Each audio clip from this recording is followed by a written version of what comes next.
As a former law enforcement officer who now hates law enforcement, let me tell you about the school to prison pipeline and how real it is. See, it begins when you are a small child. You are told to respect police officers, never question them, and it's only an extension of you respecting adults. That is an expectation of you as a child. You're taught to never question, so you don't really have a choice in that as a child in most cases. But that as an extension gives police officers and other people who are seen as authority figures in a child's view, that gives them reverence. So that's why when people grow up, they defend police officers so much, and they psychologically do so, even in some cases when they probably shouldn't, because you were always taught they're superheroes. You were always taught they're going to help you. You were always taught they were never cruel, and that every action they took was justified.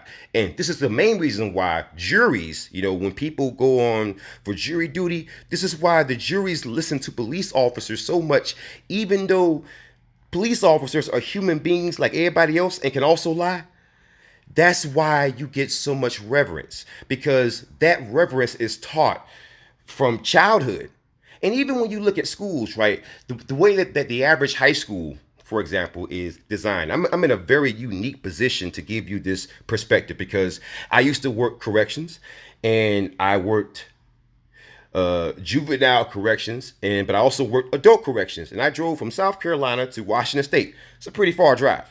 So I can tell you, I've seen many high schools, and I've seen how how they're actually laid out in the front entrance, and they're all the same, roughly. They all look similar to what I saw at the South Carolina Department of Juvenile Justice.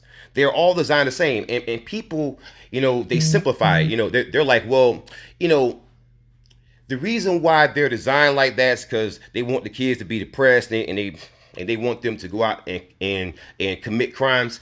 And I tell those people, yeah, but it's a little bit more complicated. See, you don't have to actually have a kid go out and actually commit a crime.